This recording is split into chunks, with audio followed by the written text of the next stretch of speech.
되기를 기뻐하심이라. 아멘. 관계를 묵상하기 정말 딱 좋은 날입니다. 그러므로 우리 옆 사람과 함께 잠시 인사했으면 좋겠습니다. 우리 왼쪽에 계신, 그럼 다 왼쪽으로 돌겠죠? 우리 마주 보시면서 이렇게 인사하겠습니다. 앞으로 친하게 지내십시다. 네, 또 함께 반대쪽으로 돌아보면서 인사하실 때에 오늘도 잘 부탁드립니다. 네, 오늘 이런 미소가 넘쳐나는 귀한 강의의 시간 되었으면 좋겠습니다. 이번 관계에 대한 강의를 준비하면서 몇 가지 재밌고도 중요한 연구 결과를 찾아왔습니다. 제목은 이렇습니다. 우리 첫 번째 화면인데요. 제목 한번 보겠습니다. 밑에 있습니다. 친구가 보약, 말 상대 많은 할아버지 고혈압 덜 걸린다 라는 제목입니다. 이거는 정말 중요한 연구 결과인 것 같습니다. 한국연구재단이 진행한 연구 프로젝트의 내용인데요. 강화도에 실제적으로 2개 면의 전체 이 고령자와 그 배우자를 대상으로 인간관계를 조사하고 그들의 건강 상태와 뇌 건강에 대해서 조사했다고 합니다. 인간관계와 신체 건강의 이 연관성을 찾기 위해서 한 연구인데요. 조사 결과 친한 지인이 많은 할아버지들은 고혈압을 앓는 사례가 적었다고 합니다. 고민을 나누는 친구가 한 명이라도 더 많은 이들이 고혈압 비율이 4분의 3 정도로 줄었다고 해요. 스스로 고혈압을 인지해서 관리하는 경우도 친구가 한 명이라도 더 많은 어르신들이 1.9배 정도 그렇게 잘 관리했다고 합니다. 그리고 할머니들, 여러분이 할머니들 여기 많으신데 할머니들에 대한 이야기가 더 궁금하시겠죠? 할머니들은 서로 잘 알고 지내는 친목관계, 그러니까 수다를 많이 떠는 그런 그룹에 속해 있을수록 고혈압을 더 많이 인지하고 관리하고 있었다라고 합니다. 연구팀은 할아버지들은 친구가 많을수록 또 할머니들은 그런 깊은 관계에 속해서 수다를 많이 떨수록 혈압 관리에 더 신경을 많이 기울였던 것을 발견하였고, 이런 관계를 통해서 정보를 얻고 자존감도 높아지면서 건강에도 관심을 갖는 것으로 분석하였습니다. 또 다른 재미있는 발견이 있는데요. 다음 화면에 보시면요. 부모 자녀와의 관계도 건강에 지대한 영향을 미친다고 합니다. 저 같은 아들을 둔 부모는 딸을 둔 노부부 사이에서 이렇게 차이가 나는 건데요. 뭐냐면 아들을 둔 경우에는 할머니의 우울증, 그러니까 그 엄마의 우울증이 높게 나타났다고 합니다. 반면에 딸을 둔 경우에는 할머니는 그렇게 차이가 없는데 할아버지의 우울증이 낮게 나타났다는 거죠. 그러니까 우울증이 할아버지는 거의 없다라는 거예요. 곧 이게 무슨 말이냐? 아들을 둔 경우에는 할머니가 자기 남편도 케어해야 되고 아들도 케어해야 되니까 스트레스가 높아지는 거죠. 딸을 둔 경우에는 할아버지는 할머니와 딸로부터 모두 보살핌을 받으니까 할아버지 스스로는 스트레스가 낮아지는 겁니다. 그래서 결론적으로 아버지 입장에서는 딸이 있어야 한다라는 것이 과학적으로 증명됐다고 해요. 또 하나 우리 부부관계에서도 중요한 연구 결과가 있습니다. 아직 우리나라는 연구 중인데요. 미국에서 연구된 결과입니다. 몸에 만성 염증이 많으신 분들 있죠. 많이 있으시잖아요. 이 염증 수치가 높을수록 면역력이 떨어져 있는 상태라고 이야기할 수 있는데, 남자는 아내와 보내는 시간이 많을수록 몸의 염증 정도가 낮다라고 합니다. 여자는 시간보다 마음을 터놓고 얘기하거나 상대방에게 비난을 덜 받을수록, 그러니까 남편에게 비난을 덜 받을수록 염증 정도가 낮았다고 해요. 즉 남자는 부부관계에서 양이 중요하게 여겨지고 여자는 관계의 질이 더 중요하다고 볼 수 있겠습니다. 곧 전체적으로 정리하면 남자들은 행복하려면 아내한테 잘하고 딸을 두어야 한다라는 결론입니다. 맞습니까? 저는 아마 한 20년 뒤에 이 결과 발표가 바뀔 것 같습니다. 제 아들 둘이 엄청나게 저에게 잘하는 그런 결과를 보게 될 줄 믿습니다. 이상의 관계의 중요성을 연구 자료를 통해서 함께 살펴보았는데요. 이제 본격적으로 강의에 함께 들어가 보겠습니다. 하나님이 어떤 이유로 이런 관계들을 고안하셨는지 그 목적을 이해하지 못한다면 사람들은 자신에게 편한 대로 관계에 맺거나 또 다른 어떤 좋은 예를 따르는 데에 머물게 될 것입니다. 관계가 깨어질 때 대다수의 사람들이 마음에서 일어나는 의문은 이렇다고 합니다. 도대체 왜 이렇게 관계가 엉망이 되었지? 어디서부터 그렇게 되었을까? 처음에는 너무 좋았는데 서로가 진정으로 협력하고 사랑하고 이해하고 존중하고, 그런데 왜 이처럼 복잡해졌는지, 왜 이렇게 끝나야만 하는 것이지? 라는 이런 생각들을 하게 된다고 합니다. 막상 이렇게 불확실하고 혼동되는 상태를 이렇게 맞닥뜨리게 되면 어떻게 해야 그 관계를 정상 궤도로 옮길 수 있는지 도저히 알 수가 없게 된다고 그래요. 그리스도인들도 불신자와 마찬가지로 관계로 인한 갈등도 많고 고통도 많이 있습니다. 그리스도인들이 인간 본질을 이해하고 변화시키는데 이렇게 전문가가 되어야 하는데, 관계의 전문가가 되어야 하지만, 그럼에도 불구하고 긴장된 관계를 치료하고 깨어진 관계를 회복하는 데에는 그다지 성과를 내지 못하고 있는 것이 현실인 것이죠. 관계는 사람과 하나님에 관한 모든 성경적 계시의 가장 핵심적인 부분에 놓여 있습니다. 사람은 삼위일체 하나님의 형상을 따라 관계 안에서 살아가도록 지음받았기 때문에 그렇습니다. 삶에서 일어나는 그리스도인들의 많은 문제가 잘못된 관계로부터 기인되기 때문에 우리는 자신이 맺고 있는 관계에 대해서 오늘 이 시간 잘 검토해 볼 필요가 있는 것이죠. 그리스도인들이 잘 사는 법, 그리스도인의 관계를 함께 오늘 이 시간 다루면서 우리 자신의 관계를 잘 검토하고 또 충만한 관계의 회복이 있는 시간 되길 소망합니다. 네, 이제 관계란 무엇인지 함께 먼저 살펴보도록 하겠습니다. 우리 자신이 가지고 있는 관계들을 이 시간 먼저 한번 머리에 그려보았으면 좋겠는데요. 우리 다음 화면 보실까요? 우리 여러분 페이퍼를 나눠드린 거에 보면은 필기 도구를 좀 꺼내셔서 좀 적어주셨으면 좋겠어요. 우리 드라마 주인공의 관계도에만 빠삭하지 마시고 내가 주인공이다 생각하시고 내 관계도를 머리에 한번 그려보시면서 오늘 일단은 적혀 있는 대로 가장 친밀한 관계에 있는 사람들, 나와 가장 친밀한 관계에 있는 사람들, 거기 네모 박스에 있죠?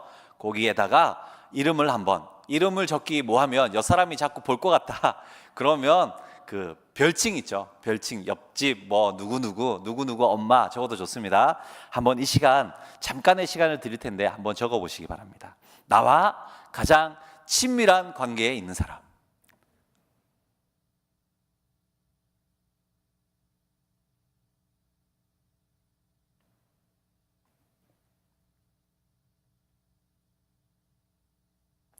네, 혹시 적으시는 중에 강의안을 못 받았다 하시는 분 손 드시면은 아마 뒤에서 함께 나눠주실 수 있을 것 같습니다. 나와 가장 친밀한 관계에 있는 사람, 그렇다고 한 명만 적지 마시고요. 그 범주 안에 있는, 말하자면 이런 겁니다. 고민을 나눌 수 있는 사람, 기도 제목을 함께 공유할 수 있는 사람, 또 속마음을 다 털어놓을 수 있는 사람, 그런 사람들을 좀 적어주시면 좋겠습니다. 아마 오늘 강의가 진행되는 동안 아주 유용하게 고민할 수 있는 시간이 될 것입니다.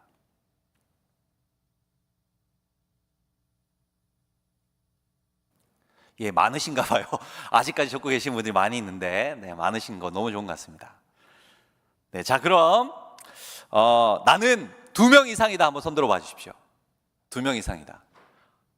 네, 대부분 손 드셨고, 자, 난 5명 이상이다. 네. 나는 10명 이상이다. 네, 너무 부럽습니다. 네, 20명 이상이다. 네는 없네요. 네, 10명 정도까지, 10명 이상, 한 10명에서 한 20명 정도 사이, 요 정도로 아마 좀 많은 부분으로 생각하면 되겠는데, 여러분은 참 다행입니다. 오래 사실 것 같습니다. 네, 많은 정보를 공유하시면서 더 속마음에 많은 위안을 얻으시면서 오래오래 사실 것 같습니다. 이것이 통계 자료이니까요. 우리가 적은 것처럼 관계는 이처럼 둘이나 그 이상의 사람들이 서로 연결되어서 상호적으로 나누는 것을 의미합니다. 관계에 대해 이해하는 것이 중요한 것은 이 관계의 이해가 우리가 하나님을 경험하며 아는 것에 영향을 미치기 때문에 그렇습니다. 곧 사람들은 다른 이와의 다른 사람과의 관계를 통해서 동일하게 하나님과의 관계를 이해하고 또 그렇게 행동하더라라는 것이죠.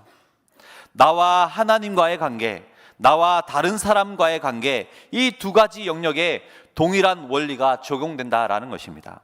물론 엄격히 따지면은 아주 동일하지는 않습니다. 예배와 같은 요소들은 하나님께만 올려드려야 되는 것이죠. 예배는 하나님께만 올려드려야 되는 것입니다.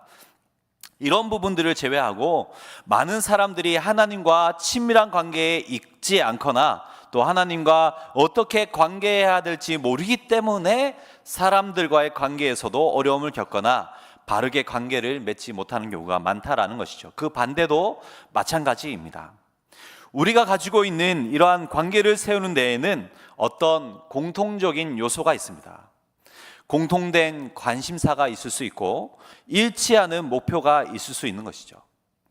이러한 것들이 필요하지만은 그런데 그것만으로는 우리의 관계 형성이 온전해질 수는 없습니다.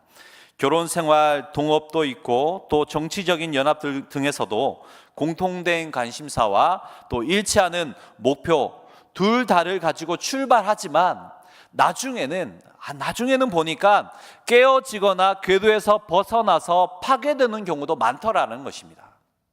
그래서 건강한 관계를 세우고 유지하는데 그 관계들을 자세히 들여다보면 다음에 4가지 요소가 필수점임을 우리가 함께 알 수 있습니다. 우리 다음 화면 잠깐 보시겠습니다. 다음 화면이 없습니다. 여러분 메모해 주시기 바랍니다. 사랑입니다. 사랑. 4가지 요소. 첫 번째는 사랑입니다. 가장 오래 지속되는 것 중에 하나죠. 그 다음은 신뢰입니다. 신뢰.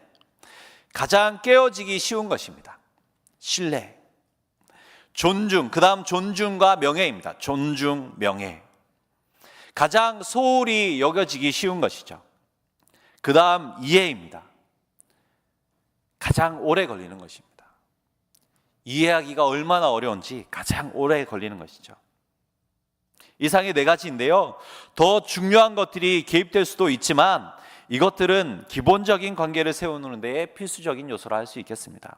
이 중에 어느 하나라도 소홀하게 취급되거나 부정적인 영향을 받는다면 그 관계는 긴장 상태에 놓여지게 되는 것이죠. 이 요소들의 비중은 관계에 따라 달라질 수 있습니다. 예를 들면 이렇습니다. 추종자와 지도자, 이 관계에서는 신뢰가 아주 중요할 수 있겠죠.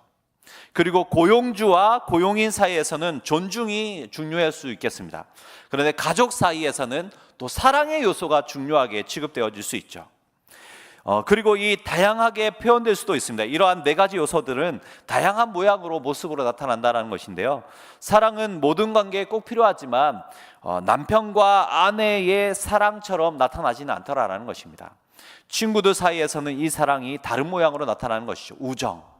또 교사와 학생과의 관계에서 사랑도 다르게 나타나더라라는 것입니다.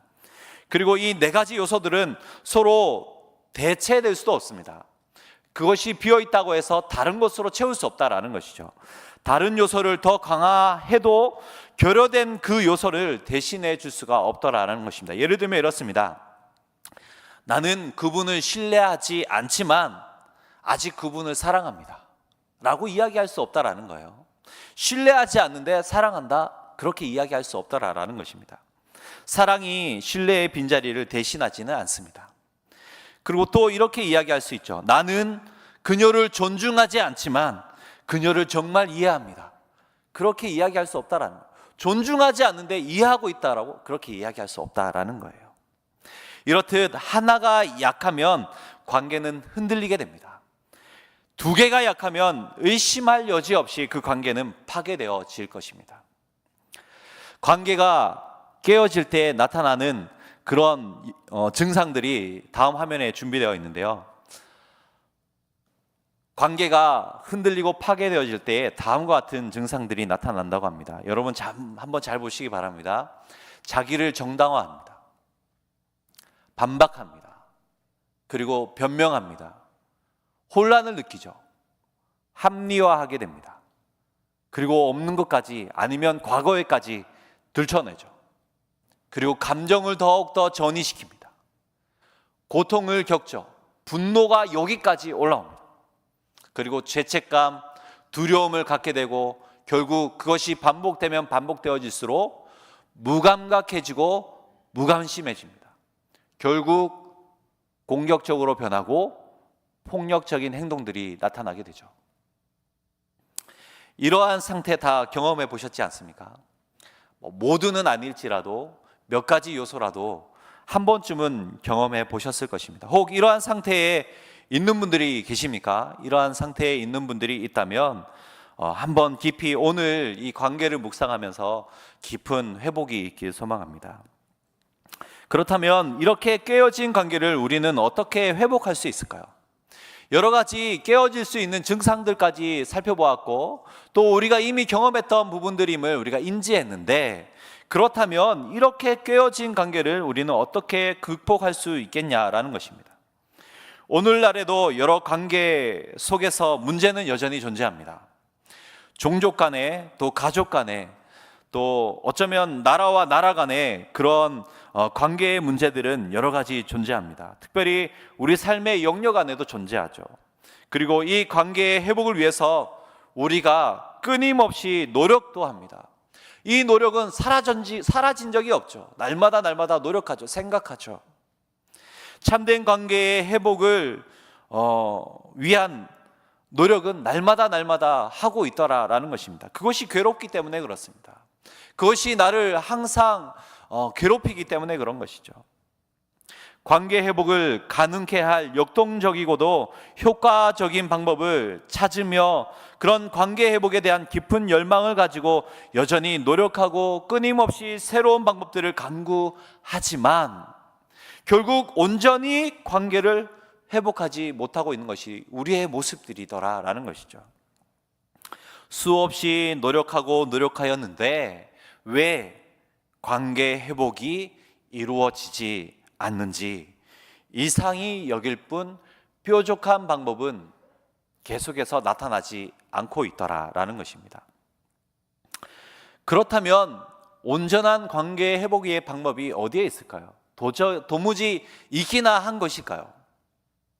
성경은 있다라고 말하고 있습니다. 성경은 있다라고 말씀하고 있습니다.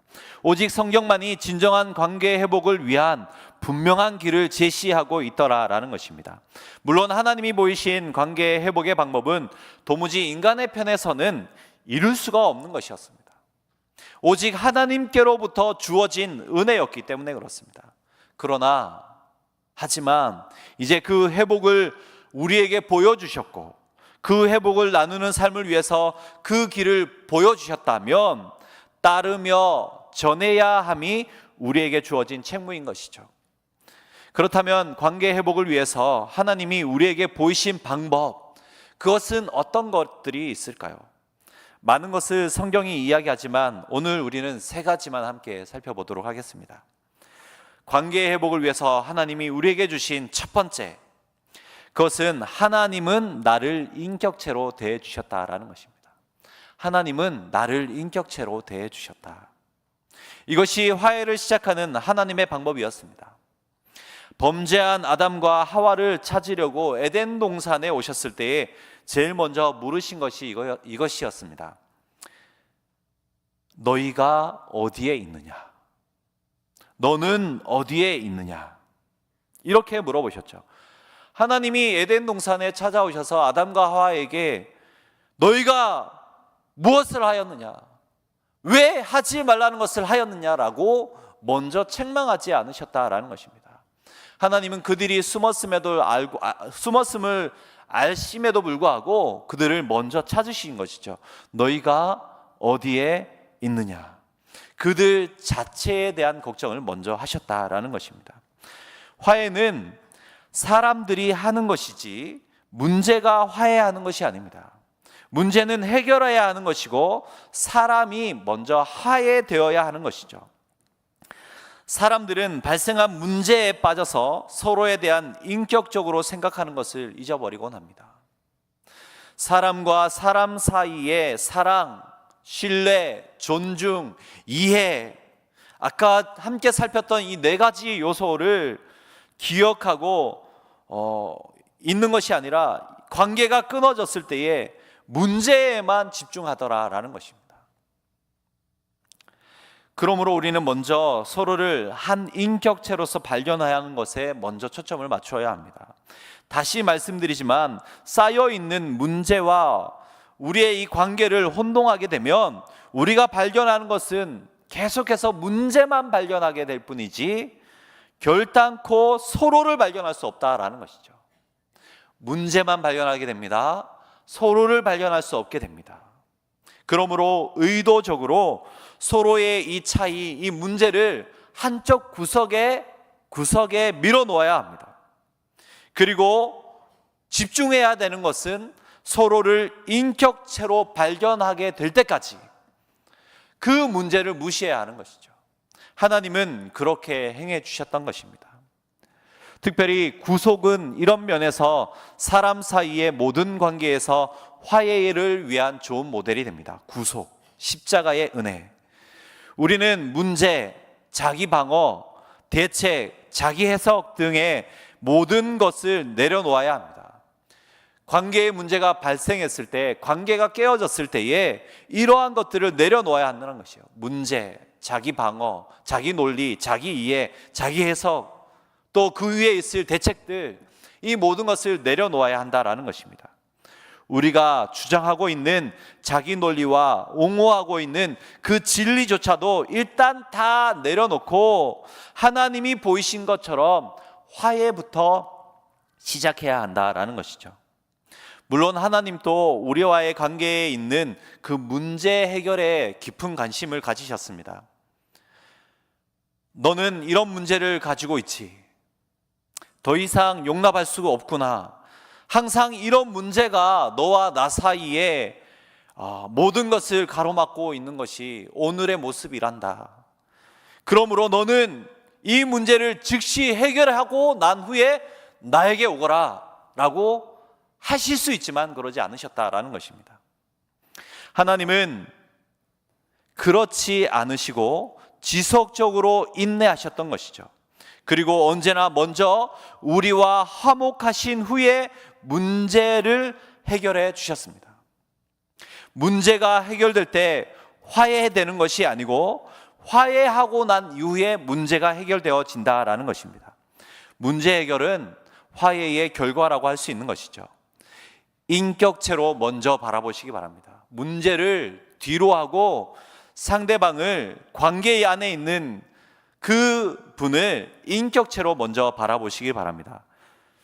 그럴 줄 알았다라가 아니라 괜찮아요? 라고 먼저 물어봐야 되는 거죠. 다친 데는 없어요? 속상했겠어요? 마음이 많이 아팠겠군요. 그랬군요. 라고 인격적으로 먼저 다가가야 하는 것이죠. 이러한 삶의 모습이 우리에게도 적용되어지길 소망합니다. 두 번째로 하나님이 우리에게 보여주신 방법 두 번째는 하나님은 언제나 은혜에 근거하여서 화해해 주셨다라는 것입니다. 은혜에 근거하여서. 예를 들면 이렇습니다. 교회 안에 다툼이 있을 수 있죠. 교회 안에 다툼이 있다고 합시다. 마태복음 18장의 말씀처럼 이렇게 적용부터 해보았습니다. 상대를 찾아갔습니다. 문제를 지적하고 경고하죠. 그리고 듣지 않자 두세 사람 증인을 불러서 또 찾아갔습니다. 그리고 다시 한번 권면하죠. 문제를 지적하고 또 경고합니다. 그래도 듣지 않자 문제를 교회로 들고 나왔습니다. 결과는 어떻게 되었을까요?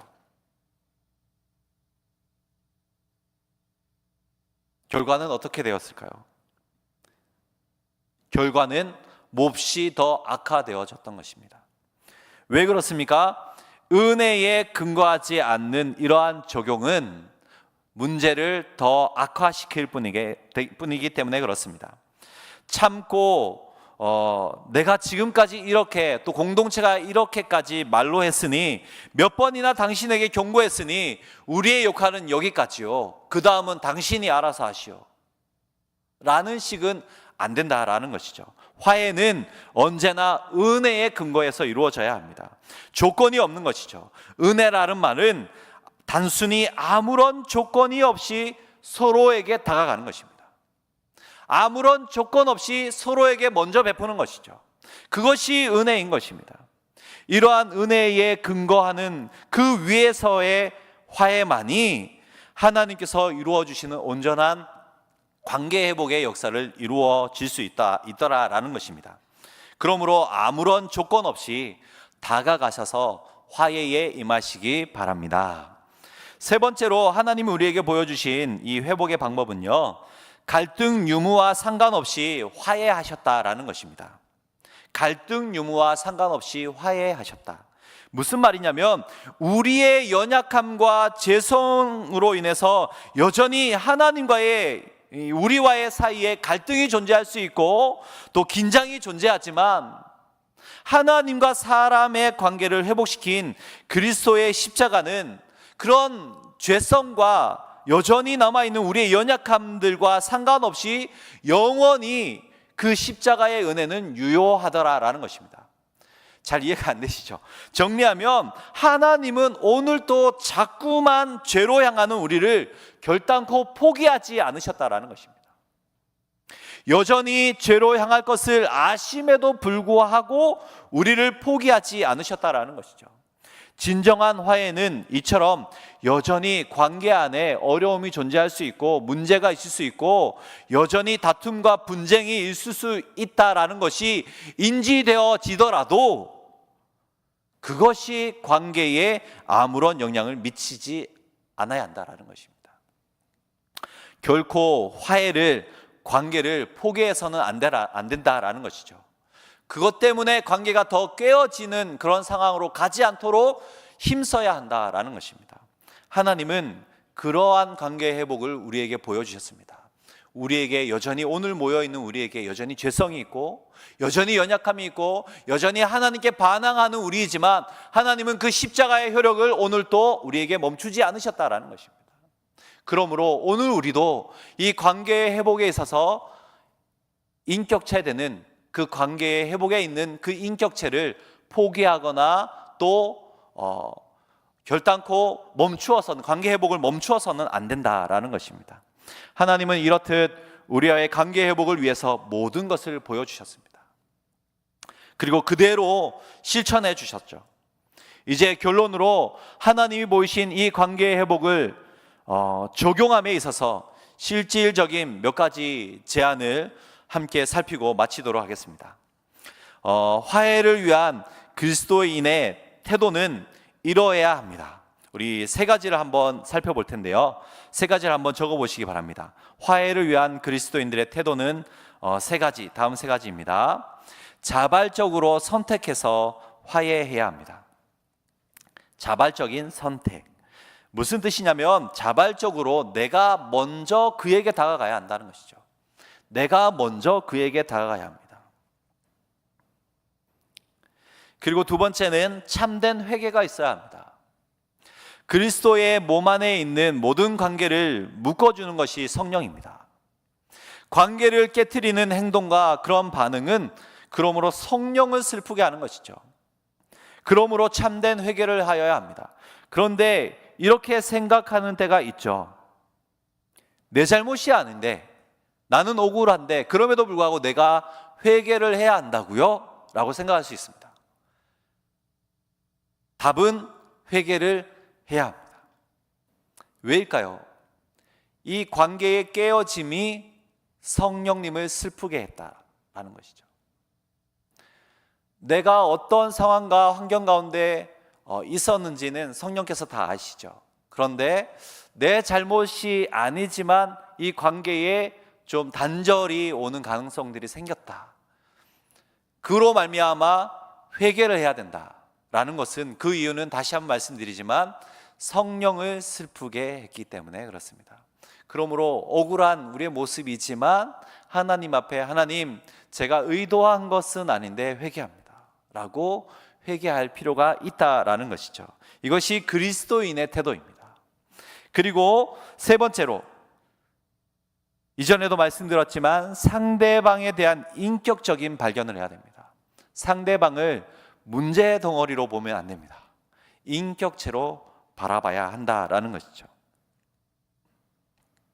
이러한 태도로 관계 안에서 문제 해결을 하기 위해서 우리가 선택할 수 있는 길, 우리 두 가지만 함께 살펴보겠습니다. PPT 한번 보시면요, 첫 번째는 이것입니다. 오래 참음입니다. 우리가 마지막으로 이 관계 회복을 위해서 두 가지를 한번 적용해 보았으면 좋겠는데요, 첫 번째는 오래 참음입니다. 여러분이 이런 생각을 해보신 적이 있지 않습니까? 그날 풀어야 하는 그 문제는 그 날이 넘어가기 전에 꼭 풀자. 해가 넘어가기 전에 꼭 풀자. 그날에 있었던 문제는 그날 꼭 풀고 넘어가야 한다. 그래서 이 한 가지 문제에 부딪히면 그 문제가 해결될 때까지 붙잡고 밤새도록 씨름하죠. 이걸 해결해야 오늘 잘 수 있어, 뭐 이런 거 있죠. 그런데 모든 문제가 모두 해결되지 않더라라는 것이죠. 문제는 거기에 있습니다. 모든 문제가 결단코 그날에 해결되어지지 않더라라는 것이죠. 동기는 매우 훌륭하지만 한 가지 그 문제에만 집중하고 매달려 있게 되면 관계에 있어서 더 이상 진전을 볼 수 없게 됩니다. 사실 관계에 나타나는 수많은 차이점과 어려움은 문제 해결의 대상이라고 볼 수가 없습니다. 해결될 수 없는 일들이 더 많이 존재하기 때문에 그렇습니다. 그래서 우리에게는 오래 참음이 필요한 것이죠. 오래 참음이 필요한 때는 다음의 요인들이 있는데요, 한번 메모해 보셨으면 좋겠습니다. 오래 참음이 필요한 때, 상대의 사소한 습관입니다. 오래 참음이 필요합니다. 눈에 거슬리죠. 오래 참음이 필요합니다. 기질, 상대방의 기질, 오래 참음이 필요합니다. 독특한 행동들, 오래 참음이 필요합니다. 일 처리 방식, 나와 다르기 때문에 오래 참음이 필요합니다. 사람을 화나게 하는 표현, 오래 참음이 필요합니다. 이러한 상황이 생겼을 때 우리는 부딪히게 되지만 이러한 상황에서는 특별히 오래 참음이 필요합니다.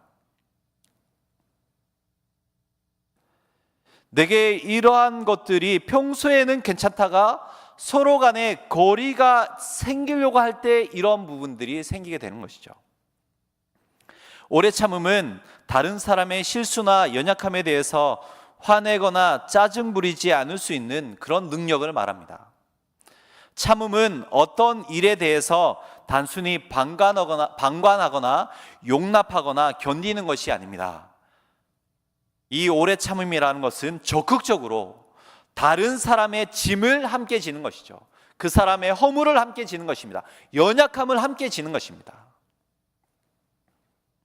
그래서 히브리서 5장 2절에는 이렇게 말씀하였습니다. 그가 무식하고 미혹된 자를 능히 용납할 수 있는 것은 자기도 연약에 휩싸여 있음이라. 우리도 연약한 존재라는 것이죠. 우리도 흠이 있고요, 우리도 여전히 남이 볼 때에 불편한 존재다라는 것입니다. 그러므로 우리도 오래 참을 수 있다. 오래 참아야만 한다. 그리고 오래 참음이 부족하다면 우리를 위해서 끝까지 오래 참으신 예수님을 기억하십시오. 히브리서 12장 3절에 이렇게 말씀합니다. 피곤하여 낙심하지 않기 위하여 죄인들이 이같이 자기에게 거역한 일을 참으신 누구를 생각하라? 예수님을 생각하라. 누구를요? 예수님을. 오늘 우리의 수많은 죄악들 때문에 오늘 또 너무나도 많은 것들로 고심하고 계신, 오늘 또 오래 참고 계신, 그리고 오래 참으심 가운데 십자가로 구원을 이루신, 은혜를 이루신 누구를 기억하라고요? 예수님을 기억하라. 예수님을 기억하시면서 오래 참으시기 바랍니다. 두 번째는 이것입니다. 용서죠. 아까 자막에 있었죠. 용서입니다. 용서에는 다음 세 가지가 포함됩니다. 잘못을 인정하고 책임을 수용하고 또 용서는 구하는 것이죠. 인정하고 수용하고 구해야 하는 것입니다. 미안합니다라는 고백은 잘못에 대해서 인정하는 것보다 훨씬 약하게 느껴질 수 있습니다.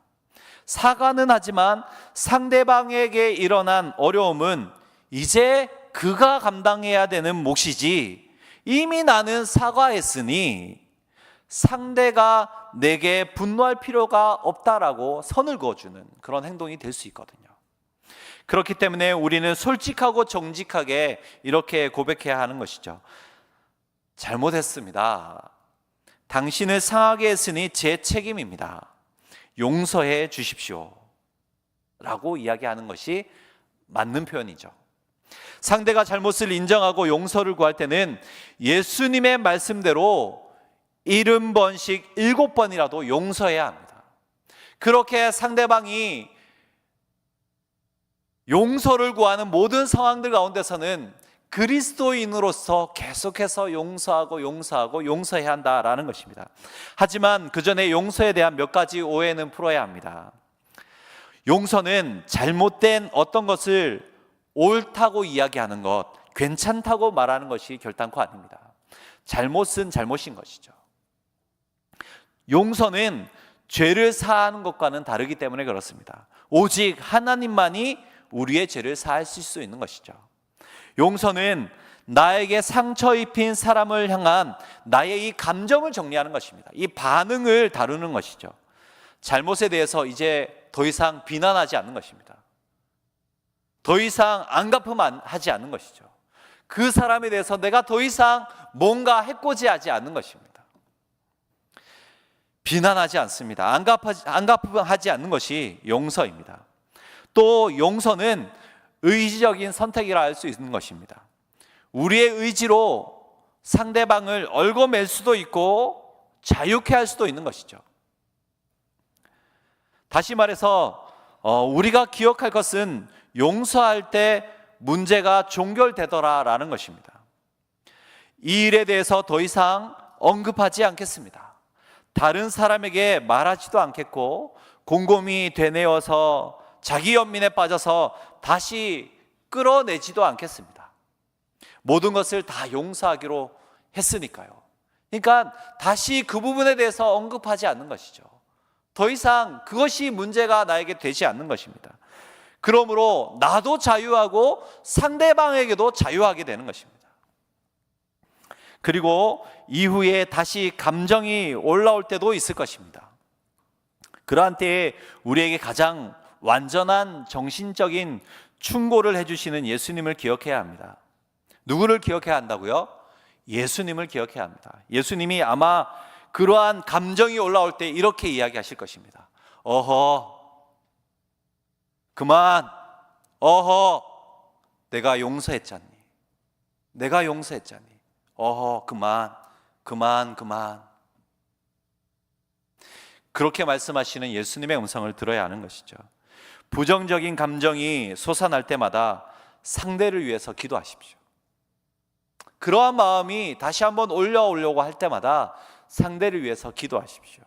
기회가 있을 때마다 그들을 축복하십시오. 선을 행하십시오. 더 나누어 주십시오. 먼저 더 다가가십시오. 그러면 다시 완전한 용서가 찾아올 것입니다. 그렇다면 이러한 용서 이후에도 상대가 반응하지 않을 때가 있을 것인데 그때는 어떻게 해야 할 것일까요? 관계는 일방적으로 형성되거나 유지되지 않습니다. 화해 역시 일방적으로 되지 않는 것이죠. 상대가 화해하기를 원하지 않고 문제에 대한 책임을 인정하지 않는다면 그때 우리는 어떻게 해야 될까요? 그러면 그러한 고통스러운 상황에서 우리의 감정을 푸는 궁극적인 방법은 일방적이면서 무조건적인 용서여야 합니다.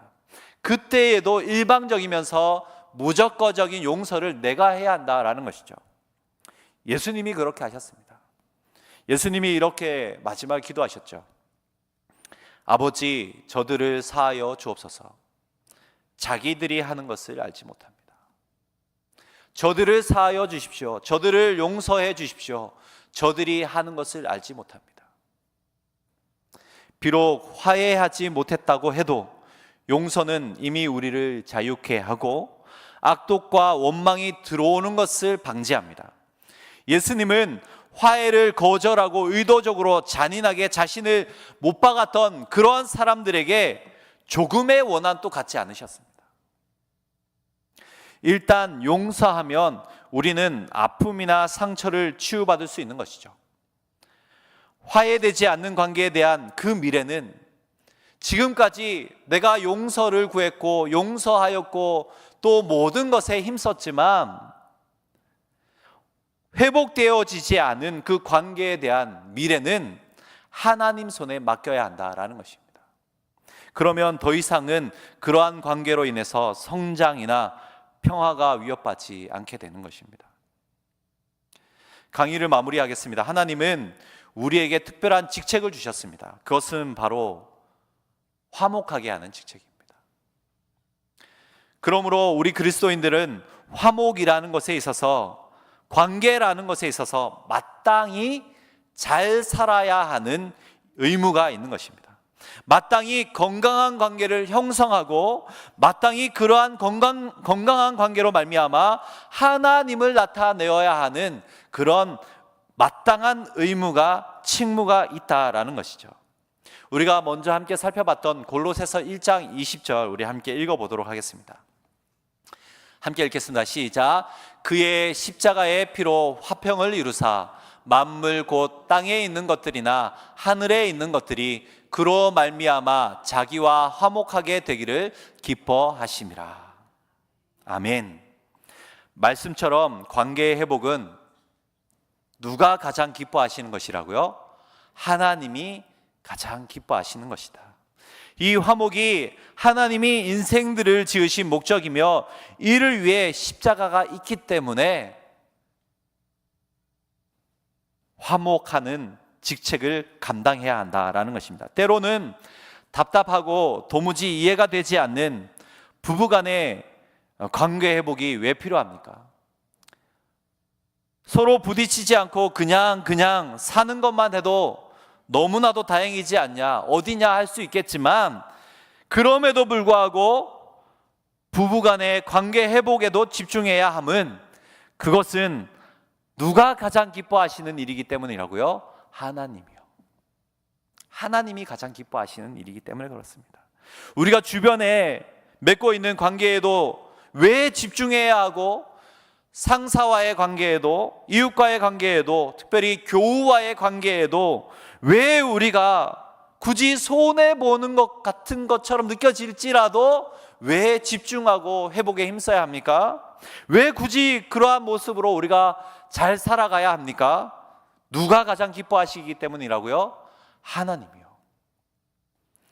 관계 회복을 위해 힘쓸 때 하나님이 기뻐하시기 때문에 그렇습니다. 그래서 왜 내가 이렇게까지 해야 하지라고 생각될 때가 계속해서 있을 것입니다. 관계가 깨어질 때 내가 이러한 모습으로 저러한 모습으로 하나님이 알려주신 방법으로 노력하고 달려가면서 수많은 관계의 회복들이 있지만 그럼에도 불구하고 도무지 회복되어지지 않을 때 내가 이것을 더 해야 하는가? 내가 왜 이렇게까지 해야 되지라고 생각되는 때가 또 있을 것입니다. 그때 이렇게 또 생각해야 한다라는 것이죠. 내가 이렇게 화목에 힘쓰는 것, 관계 회복에 힘쓰는 것, 이것을 하나님이 기뻐하시지. 하나님이 기뻐하시지 생각해야 한다라는 것입니다. 아멘이십니까? 지금까지 그리스도인으로 잘 사는 법, 관계에 대해서 함께 나누어 보았습니다. 우리 안에 풍성한 관계의 회복이 이후로 있길 소망합니다. 그러므로 우리 옆 사람과 함께 인사하고 마쳤으면 좋겠습니다. 우리 이렇게 인사했으면 좋겠습니다. 그리스도인으로 잘 살아봅시다. 우리 목소리가 작은 것 같습니다. 우리 결단의 마음으로 다시 한번 그리스도인으로 잘 살아봅시다. 예, 우리 마지막에 우리 그 강의 안에 보시면 우리 관계 회복을 위한 묵상이라는 부분이 있습니다. 우리 반주가 되어질 때에 우리 그 부분을 한번 보시면서 눈을 감고 우리 잠시 함께 묵상해 봤으면 좋겠습니다. 들으신 강의를 한번 생각해 보시기 바랍니다. 우리가 그리스도인으로 잘 사는 법, 관계에 대해서 몇 가지를 나누었는데요. 우리가 회복해야 할 관계를 한번 묵상해 보았으면 좋겠습니다. 강의 서두에 우리 각자 생각하시면서 가장 친밀한 관계에 있는 사람들을 한번 적어 보았습니다. 한번 머릿속에 지금 그분들을 한번 생각해 보시기 바랍니다. 그리고 시간이 없어서 우리가 함께 적어 보지는 못했지만 친밀한 관계가 깨어졌거나 친밀한 관계로 이어지지 못하고 있는 그런 관계도 있을 것입니다. 한번 생각해 보시기 바랍니다. 그래서 이제 눈을 뜨시고 1분 정도 시간을 드릴 텐데요. 한번 메모를 한번 해보셨으면 좋겠어요. 우리 왼쪽의 네모 칸에는 오래 참음이라는 공간이 있습니다. 오른쪽 공간에는 용서라는 공간이 있죠. 내가 생각하고 있는 우리 관계 안에 있는 대상들 있죠. 그 대상들 중에 내가 여전히 오래 참아야 하는 그런 대상들, 그 대상들을 그 부분에다 이름 한번 적어보십시오. 별칭을 적으셔도 됩니다. 한번 적어보시고요. 또 내 관계 안에 있는 분들 중에 용서가 필요한 분들이 있을 수 있어요. 내가 용서를 구해야 되고 또 용서를 받아야 하는 부분들이 분명히 있을 수 있습니다. 그런 관계에 있는 분들은 그 용서라는 부분에 한번 적어보시기 바랍니다. 한번 적어보는 것이 중요합니다. 왜냐하면 생각나거든요. 한번 적어보시기 바랍니다.